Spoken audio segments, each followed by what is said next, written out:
නායකත්ව පුහුණු උපදේශක සහ බාහිර කතිකාචාර්ය සචින්ද දුලංජන මහත්මයා සමගයි අද කතා මිනිස්ත්‍රි කතා බහන්නේ. හොඳයි, විරාමයට යන්න කලින් අපි කතා කරමින් හිටියේ ප්‍රායෝගිකව කොහොමද අපි අපේ ජීවිතවල මේ කියන සැලසුම්, මේ කියන අභියෝග, මේ කියන ඉලක්ක ජයග්‍රහණය කරන්න පාර හදාගන්න. ඒක තමයි කියන්නේ පුරුද්ද ඇති කරගන්නේ, පාර හදාගන්නේ. ටිකක් අමතක වුණා නම්, මග හැරුණා නම් ඒ ගැන දුකින් තැවි තැවි ඉන්න එකට වඩා අපිට කළ හැකි දේවල් මොනවද කියන තෝරා බේරාගෙන ප්‍රායෝගික කතාවට කොහොමද අපි පය තියන්නේ? මේ කතාව තමයි කතා කරමින් ඉන්නේ.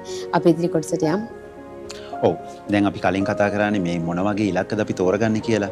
ඉතින් ඒ ඉලක්ක තෝරගෙන මම සඳහන් කරා මේවා ලියන එක. එහෙම නැත්නම් යම් ස්තැනක ලිඛිතව තියෙන එක තමත් වැදගත්. ඉතින් ඔබට පුළුවන් නම් මේ ඉලක්ක ලයිස්තුවක් සකසන්න. අර මම කලින් කිව්වා වගේ මේවා තමන්ගේ පෞද්ගලික ඉලක්ක. හැබැයි ආර්ථික හෝ අධ්‍යාපනික ඉලක්ක වලට සීමා නොකර තමන්ගේ මානසික සුවය, පවුලේ අය, තමන්ගේ සම්බන්ධතා, මේවා හැම එකක්ම ආවරණය වෙන විදිහට මේ ලයිස්තුව හදලා ඔබට පුළුවන් නම් ඔබට ප්‍රදර්ශනය වෙන තැනක තියන්න. ඔබට පෙනෙන තැනක මේක ප්‍රදර්ශනය කරලා තියන්න. ඒකයි තමත් වැදගත්. ඉතින් ඔබ මේක කොහොමද දන්න දෙයක්. මේක සමහර කෙනෙක් මේ වෙද්දි භාවිතාවක් විදිහට කරන දෙයක් වෙන්න පුළුවන්. ඒකට මම පුංචි එකතු කිරීමක් කරන්නට කැමතියි. සමිති වටිනාකම් එකතු කිරීමක්. මේ පාර ඔබ ඉලක්ක සකසා ගනිද්දී ඔබට පුළුවන් මේ ලයිස්තුව හදද්දී ටිකක් වෙනස් විදියකට හදන්න. ඔබට පුළුවන් මේ හැම ඉලක්කයක් යටතම කොටු කිහිපයක්, එහෙම නැත්නම් අපි හිතමු කොටු 100ක් කියලා. කොටු 100ක පොඩි මේ රූප සටහනක් එකතු කරන්න. ඇයි මේ කොටු 100ක්? මම කියන්නේ ගොඩක් වෙලාවට අපිට ඉලක්ක වලට යන්න බැරි වෙන එක හේතුවක් තමයි අපි ඉලක්ක දකින්නේ ඊටමත් ලොකු, අපි කියනවා එක පොදියක් විදියට. ඉතින් ඇත්තටම ලෝකේ ඉලක්ක ජයගත්ත මිනිස්සු කළා තියෙන්නේ හරි සරල දෙයයි. ඒ දේ තමයි මේ ඉලක්ක Tamanට කරන්න පුළුවන් ප්‍රමාණය පුංචි ඉලක්ක වලට කඩා ගන්න. එහෙම නැත්නම් පුංචි ඉලක්ක වලට බෙදා ගන්න. ඉතින් ඔබට පුළුවන් නම් මේ හැම ඉලක්කයක් ගාවින්ම අර මං කිව්වා වගේ කොටු 100ක පොඩි රූප සටහනක් එකතු කරලා අවුරුදු පුරාවටම ඔබට තේරෙනවා නම් ඔබේ ඉලක්කයට යම් කිසි ආකාරයකින් ඔබ යම් කිසි දෙයක් කරා කියලා ඔබේ ඉලක්කයට ළඟා වෙන්න ඔබට පුළුවන් මේ කොටු කීපයක් පාට කරන්න. අපි කියනවා ඒක අර ඔබ කරන වැඩේට සමානුපාතිකව ඔබට පුළුවන් මේ කොටු කීපයක් පාට කරන්න. එතකොට ඔබටම දැනෙනවා මම කොතනද මේ ඉලක්කයට සාපේක්ෂව ඉන්නේ කියලා. නැත්නම් ඔබට සිද්ධ වෙන්නේ අර සමහර කෙනෙක් මේ අවුරුද්දේ සිද්ධ වුණා වගේ ඔබට සිද්ධ වෙන්නේ ඉලක්ක ලයිස්තුවක් ඉතුරු වෙවි. හැබැයි කිසිම ප්‍රගතියක් ඒප සම්බන්ධව නැතුව. සමහරට ඔබට අදහසකුත් නැති වෙන්න පුළුවන් ඔබ කොතනද ඉන්නේ කියලා. ඔබ යම්කිසි ආකාරයකින් ඉලක්කයක් වෙනුවෙන් වැඩ කරපු කෙනෙක් නං. හැබැයි මේ ආකාරයෙන් මම කියන මේ පුංචි උපක්‍රමය පාවිච්චි කරලා ඔබට පුළුවන් ඔබටම තේරෙනවා ඔබ ඉලක්කයට ලං වෙනවද නැද්ද කියන එක ගැන. ඒක දෙයක්. ඉතින් ඔබට මේ පාර ඔබේ ඉලක්ක ලයිස්තුව සකසා ගනිද්දී ඔන්න අලුත් අදහසක් තිබෙනවා. මේ අදහස ඔබට උපක්‍රමය ක්‍රියාත්මක කරලා බලන්න පුළුවන්. කොයි විදියෙන්ද ඒක ඔබට දායක කරගන්න පුළුවන් කියලා ඔබේ ඉලක්ක ජය ගැනීමේදී. ඊළඟ දේ තමයි ඔබ මේ ඉලක්ක සම්බන්ධයෙන් ඔබට පුළුවන් යම් කිසි කෙනෙක්ට කතා කරන්න. ඒක සමහරවිට ඔබේ සමීපතමයන්ට වෙන්න පුළුවන්, යාළුවෙක්ට වෙන්න පුළුවන්, පවුලේ අයට වෙන්න පුළුවන්. මේ සමහර කෙනෙක්ට මේ ඉලක්ක ගැන කතා කරන එකත් යම් කිසි ආකාරයක මේ ඉලක්ක ජය ගන්න පෙළඹවීමක් වෙන්නට පුළුවන්. මොකද මේ සමහර කෙනෙක් ඉන්න පුළුවන් හිතන්න අපේ යාළුවෙක් කියලා. ඒ කෙනෙක්ට පුළුවන් වෙන පුළුවන් සමහර වෙලාවට මේ ඉලක්ක අපි මගහැරෙන වෙලාවල් වලට අපිට අපහු මතක් කරලා දෙන්නේ නැහැ. ඔයා මෙන්න මේ පාරේ තමයි මේ අවුරුද්ද යනවා කියලා කිව්වේ. එහෙම නැත්නම් මෙන්න මේ ඉලක්කය වෙනුවෙන් තමයි ඔයා මේ අවුරුද්ද කැප වෙනවා කියලා කිව්වේ කියලා පොඩි මතක් කිරීමක් කරලා දෙන්න උන්ට පුළුවන්කමක් තියෙනවා. තව කෙනෙක්ට කියන්න මේක එක්කාසු කරගන්නවා, ගොනු කරගන්නවා කියන්නේම sannivedanaya කරන්නේ යම්සි ආකාරයකින් ඔබේ ඇතුළේනොත් යම්සි අභ්‍යන්තර පෙළඹුමක් වෙයි මේ ඉලක්ක ගැන ඔබට උත්තේජනයක් ලබා ගන්න. ඉතින් ඔන්න ඔය දේවල් එක්ක ඉලක්කවල මම අර කියන්නේ කොයි වෙලෙත් මේ ප්‍රගතිය ඔබ මනින්නට ඕනේ. එහෙම නැත්නම් ඔබට අවසානයේ අවුරුද්ද අන්තිමේ ඉතුරු වෙන්නේ යම්කිසි ඉලක්ක ලයිස්තුවක් විතරයි. ඒකින්ද ඉලක්ක වලට ළඟා වෙනවා කියන්නේම මම අර කිව්වා වගේ පුංචි ඉලක්ක වලට මේවා බෙදාගෙන මේවා කරන්න පුළුවන් මට්ටමින් කරන එක.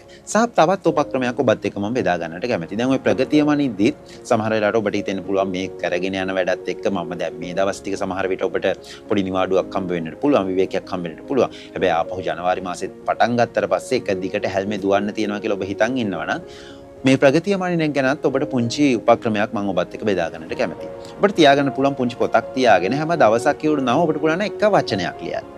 එකම එක වචනයක්. ඔබට මේ මම කියන්නේ මේ ඡේදයක් හෝ සම්පූර්ණ රචනාවකින් විස්තර කරන්න ඔබේ ප්‍රගතිය අද දවසේ කියලා. එක වචනයක් ලියන්න ඔබ සාමාන්‍යයෙන් ඔබේ ඉලක්කයක් වෙනුවෙන් අද කරපු දෙයක් තියෙනවා නම්, දවස ගානේ කරපු දෙයක් තියෙනවා නම්, ඒ කරපු දේ සංකේතාත්මකව පිළිබු කරන්න පුළුවන් එක වචනයක් මේ පොතේ ලියන්න. ඔබටම දැනේවි අවුරුද්දේ මාස කිහිපයක් ගත වෙනකොට ඔබ දවස ගානේ තමන්ගේ මේ ඉලක්ක වලට ළඟා වෙනවා කියලා.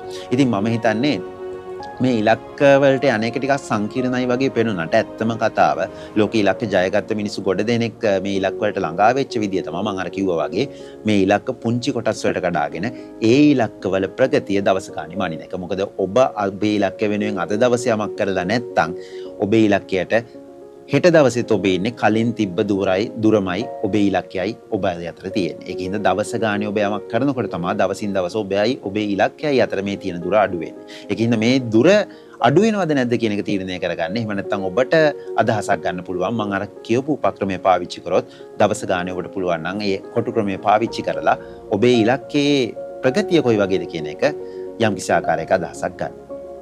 හොඳයි අපි ඉලක්ක අභියෝග දිනන්නේ කොහොමද? නව වසරේ ඉලක්ක හදාගන්නේ කොහොමද? සැලසුම් හදාගන්නේ කොහොමද? මේ සියලු දේවල් ප්‍රායෝගිකව කොහොමද ජයග්‍රහණය කරන්නේ සාර්ථක වෙන්නේ? අද කතා බහ නායකත්ව පුහුණු උපදේශක සහ බාහිර කතිකාචාර්ය සචින්ද දුලංජන මහත්මයා සමග අපි නව වසරේ අභියෝග ඉලක්ක ජය ගන්න අපි සැලසුම් කරන්න ඕන කොහොමද කියන කතාවට. ඇත්තටම අපි හැමෝම ගත්තාම කෙනාගෙන් කෙනාට සෑහෙන ලයිස්තුවක් කියන්න පුළුවන්. මම ලබන අවුරුද්දේ මේ දේවල් කරනවා, මේ අවුරුද්දේ මේ දේවල් වලට කොහොම හරි මම ළඟා වෙනවා. අධ්‍යාපනය වෙන්න පුළුවන්, තමන්ගේ පවුල වෙන්න පුළුවන්, පුද්ගලික ජීවිතේ වෙන්න පුළුවන්, රැකියා ජීවිතේ වෙන්න පුළුවන්. ඉතින් අපි හැමෝටම සිහින තියෙනවානේ, බලාපොරොත්තු අභියෝග තියෙනවා, සැලසුම් තියෙනවා. මේ හැමදේම සාර්ථක කරගන්න බලාපොරොත්තුෙන් නව වසරකට පය තියෙන අපි ටික දවසක් යනකොට ඒ සැලසුම් ටිකක් අතහැරලා දානවා, අමතක කරලා දානවා. අනිවාර්යෙන්ම ටිකක් අවශ්‍යයිම කියලා හිතන කිහිපයක් ළඟ තබා ගත්තත් සමහර වෙලාවට එන ප්‍රශ්න නිසා ආර්ථික ප්‍රශ්න වෙන්න පුළුවන්, සමාජීය දේශපාලනික විපර්යාසයන් වෙන්න පුළුවන්. ඒ ඔක්කොම එක්ක සමහර විට අපි අපේ සැලසුම් මත ඇරලා දානවා. එතකොට 2024 වසරේදී තිබුණු සැලසුම් ටිකම අපිට අරගෙන යන්න සිද්ධ වෙලා තියෙනවා බොහෝ අයට 2025 වර්ෂයේ පටන් ගනිද්දිත්. කමක් නැහැ. අතහැරලා දාන්න බැහැනේ. ඔබට තියෙන ඉලක්ක, ඔබට තියෙන අභියෝග, ඔබට තියෙන සැලසුම් ඔබේමම තමයි. ඉතින් ඒවා දිනන්නත් ඕනි ඔබම තමයි. එහෙමනම් ප්‍රායෝගිකව කොහොමද මේ කතාව අපි අතට අරගෙන දිනන්නේ සාර්ථක වෙන්නේ කියන කතාවටයි අද වෙලාව වෙන් කළේ. නායකත්ව පුහුණු උපදේශක සහ බාහිර කතිකාචාර්ය සචින්ද දුලංජන මහත්මයා සමග අපි කතා කරගෙන ඉන්නේ. අපි සාකච්ඡාවේ අවසාන කොටස කියලා ගත්තොත් තව විනාඩි 20ක පමණ කාලයක් අපිට තියෙනවා. අපිට දැන් මේ සැලසුම් අභියෝග තිබුණාට අපිට මේ දිනන්න කියලා අපි සැලසුම් හදාගත්තට වසරක් ආරම්භයේදී අපිට මේ එන අභියෝග වලට පීඩාවන් වලට මුහුණ දෙන්න තියෙන නොහැකියාව නිසා තමයි අපි ගොඩක් වෙලාවට මේ හීන බලාපොරොත්තු අතහැරලා දාන්නේ. අභියෝග වලට ෆයිට් කරන්නේ කොහොමද? අභියෝග වලට අපි පෙරලා මුහුණ දෙන්නේ කොහොමද?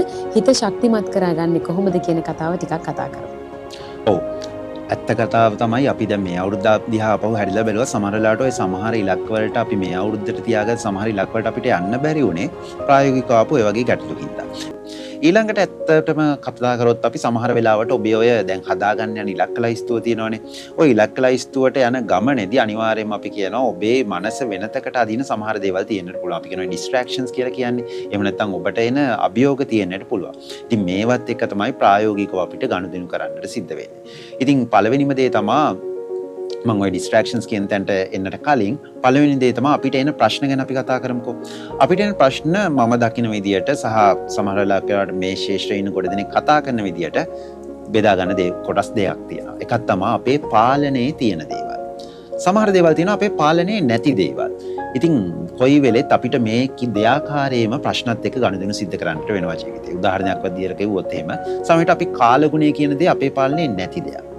හැබැයි හිතන්න අපිට වැස්සක් තියෙන දවසක් කියලා උදේ ලොකු වැහි කළුවක් තියෙනවා. හැබැයි අපේ පාලනයේ තියෙන දේ තමයි අපිට මේ දවස් උදේ පටන් ගනිති කුඩයක් අරගෙන යන්න පුළුවන් ගෙදරින් එළියට බහිද්දී. එහෙම නැත්නම් ඊට කලින් දවසේ අපිට කාලගුණ වාර්තාව බලන්න පුළුවන් වෙදර් ෆෝකාස්ට් එක බලලා කාලගුණ අනාවැකිය බලලා අපිට ඒකට සූදානම් වෙලා යන්න පුළුවන්. ඉතින් ජීවිතේත් හරියට මේ වගේ. අපිට සමහර දේවල් තියෙනවා පාලනය කරන්නට පුළුවන් දේවල්, සමහර දේවල් තියෙනවා පාලනය කරන්න බැරි දේවල්. ඉතින් වැදගත් වෙන්නේ ඔබේ අලුත් අවුරුද්දේ 2025 අවුරුද්දේ ඔබ කොයි වෙලෙත් බලන්නට ඕනේ සෑම තත්වයක් ඇතුළතදීම ඔබට පාලනය කරන්නට පුළුවන් පුංචිම හරි දෙයක් ඇති.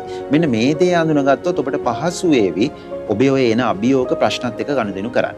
ඒ වගේම තමයි අපි හිතන් ඉන්න පුළුවන් සමහරක් වෙලාවට දැන් අපිට අවුරුද්ද පටන් ගන්නකොට දැනෙන ඒ යම්කිසි ආකාරයක අපි කියනවා අර උත්තේජය එහෙම නැත්නම් අපිට කියනවා යම් කිසි ආකාරයක හරිම මේ උද්‍යෝගිමත් බවක් දැනෙනවානේ මේ ඉලක්කත් එක්ක වැඩ කරන්න ඕන අලුත් අවුරුද්දක් පටන් ගන්න යන්නේ කියලා. හැබැයි සමහර වෙලාවට යම් කිසි අභියෝගයකට මුහුණ දුන්නට පස්සේ එහෙම නැත්නම් ප්‍රශ්නයකට ගැටලුවකට මුහුණ දුන්නට පස්සේ ඔබේ ඔය තියෙන යම් කිසි ආකාරයක අභිප්‍රේරණීය මොටිවේෂන් එක අඩු වෙන්නට පුළුවන්. ඒක තමයි ස්වාභාවික ස්වභාවය. ඉතින් මේකෙදි මම ඔබට යෝජනා කරන දේ තමයි අර මං කලින් කිව්වා වගේ පුංචි විවේකයක් ගන්න. දේවල් ආපහු සමනය වෙනකම් පුංචි විවේකයක් ගන්න. මොකද අපි කලබල වෙලා ඉන්න වෙලාවට එහෙම නැත්නම් අපි අභියෝගකාරී අවස්ථාවක ඉන්න වෙලාවක සමහර විද්‍ය අපට හරි තීරණ ගන්නට අමාරුයි. මේක මම ඔබට පුංචි උදාහරණයක් කියන්නම්කෝ.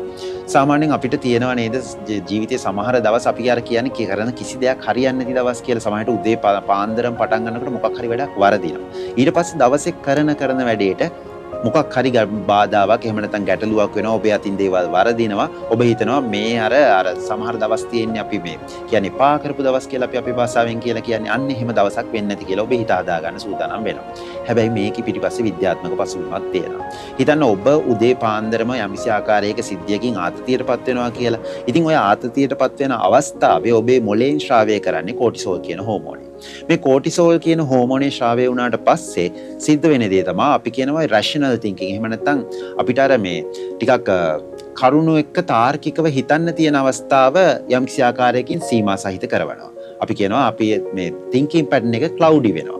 එහෙම නැත්නම් අපිට හිතන්න තියෙන ඉඩකඩ ටිකක් අවහිර වෙනවා. ඉතින් ඕකත් එක්ක ආයි අපිට හිතන්න දෙයක් නැහැ. ඊළඟට ඔබ කරන වැඩත් අසාර්ථක වෙන එක පුදුමයක් නෙවෙයි.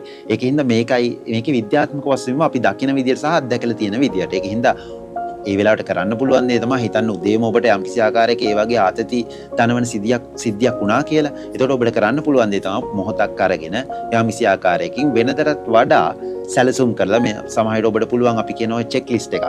පොඩි ලයිස්තුවක් තියාගන්න ඔබට දවසේ කරන්න තියෙන වැඩ ඔබට සමහරවිට මේ මම අර කිව්වා වගේ කෝටිසෝල් හෝමෝනේ බලපෑමත් එක්ක සමහරවිට ඔබේ කරන වැඩ අසාර්ථක වෙන්න තියෙන බලපෑම වැඩි. එහෙම නැත්නම් ඔබට තාර්කිකව තීරණ ගැනීමේදී එන බාධක වැඩි ඒ දවස් තුල. ඉතින් ඔබට පුළුවන් මේ වගේ පුංචි උපක්‍රමයක් පාවිච්චි කරන්න දේවල් ලියලා මතක තියාගන්න මෙන්න මේ දේවල් අද දවසේ මට කරන්න තියෙනවා.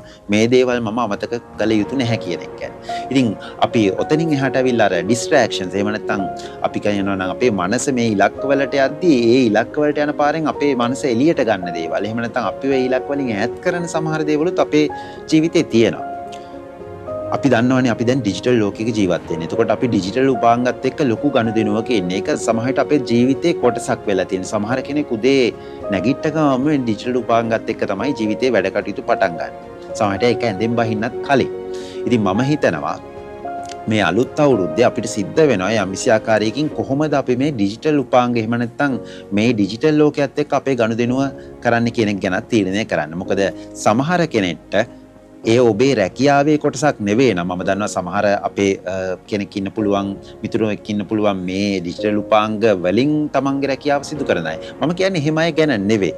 ඔබේ රැකියාවට හෝ ඔබ කරන ව්‍යාපාර කටයුත්තට ඍජුවම දායක වෙන්නේ නැත්නම් සමහර කෙනෙක්ට මේ ඩිජිටල් උපාංග භාවිතය කියන්නේ මේ යම්කිසි ආකාරයකින් ඔවුන්ගේ කාලය කළමනාකරණය කර ගැනීමේදී ගැටලු දනවන්න පුළුවන් කාරණයක්. ඉතින් මේක ගැනත් ඔබ සැලකිලිමත් වෙන්න ඕනේ. ඒකින් තමයි අපි ඉස්සර කතා කරන්නේ මානසික සුවතාවය ගැන කතා කරනවා, කායික සුවතාවය ගැන කතා කරනවා. හැබැයි දැන් මේ දිලෝකේ කතා කරනවා ඩිජිටල් වෙල් බීయింగ్. එහෙම නැත්නම් ඩිජිටල් සුවතාවය ගැනත් කතා කරනවා. මොකද මේක ඒ තරමටම ප්‍රශ්නයක් වෙලා තියෙන දෙයක් හින්දා. ඉතින් මේක ගැනත් ඔබට හිතෙනවා නම් යම්කිසි ප්‍රශ්නයක් තියෙනවා කියලා අපි දන්නවා. සමහරක් වෙලාවට අපි ආතතියටපත් වෙච්ච වෙලාවට ඔබටත් මෙහෙම අවස්ථා ඇති. ඔබ සමහරවිට ෆෝන් එක අපි කියනවා ස්ක්‍රෝල් කරගෙන යනවා කිසිම අරමුණක් නැතුව. මෙහෙම වෙලාවල් ඕන තරම් ඔබට ජීවිතේ ඇති. ඉතින් ඔබට සිද්ධ වෙනවා අමතක කරන්න එපා. මේ ඔබ ගත කරන්නේ අර ඔබේ ඉලක්ක වලට යන්න තියෙන වෙලාවෙන් කොටසක්. ඒක හින්දා ඔබට සිද්ධ වෙනවා යම්කිසි ආකාරයකින් තීරණයක් අරගන්න මම මේ කරන කටයුත්තෙන් කොහොමද මගේ ඉලක්ක වලට සිදුවන බලපෑම කියලා තීරණය කරන්න. ඉතින් ඔබට හිතෙන්න පුළුවන් මේ එහෙම නැහැ මේවා සාමාන්‍යයෙන් අපි හිතන්නේත් නැතුවනේ වෙන්නේ කියලා. මම මේකට පුංචි උදාහරණයක් කියන්නම් ඔබට. මේක මම කියපු දෙයක්ුත් නෙවෙයි ඇත්තටම. ඕස්ට්‍රියානු මනෝචිකිත්සකයෙක් හිටියා වික්ටර් ෆ්‍රැන්කල් කියලා. ඔබ අහලත් ඇති මේ නම. වික්ටර් ෆ්‍රැන්කල් කියන්නේ අපි දන්නවා හිට්ලර්ගේ සමයේ නාසි වදකාකාර කඳවුරු වල හිර වෙලා ඉඳපු යුදෙව්වෙක්. ඉතින් ඔහුගේ පවුලේ සියලුම දෙනා මම හිතන්නේ සහෝදරිය ඇරෙන්නට පවුලේ සියලුම දෙනා මේ වදකාකාරවලදී ඝාතනය වෙනවා. ඉතින් හිතන්න ඉන්න පුළුවන් නරකම තත්ත්වයක් වදකාකාරයක් ඇතුලේ හිරකාරයෙක් විදියට. ඉතින් වික්ටර් ෆ්‍රැන්කල් මනෝචිකිත්සකයෙක් මම අර කිව්වා වගේ ඕස්ට්‍රියානු ජාතිකයෙක් මේ වදකාකාරක ඇතුලේ ඉන්න ගමනුත් ඔහු කල්පනා කරනවා යම්කිසි දෙයක්. ඔහු හිතනවා තමන්ගේ මේ කොච්චර තත්ත්වය නරක වුණත් සමහර වෙලාවට තමන්ගේ ඇතුළාන්තය තීරණය වෙන්නේ තමන් ඒකට දක්වන ප්‍රතිචාරයත් එක්ක කියලා. ඉතින් වික්ටර් ෆ්‍රැන්කල් පසු කාලීනව මේ වදකාකාර වලින් නිදහස් වෙනවා. එහෙම නිදහස් වෙන්න වාසනාව ලැබපු කෙනෙක්.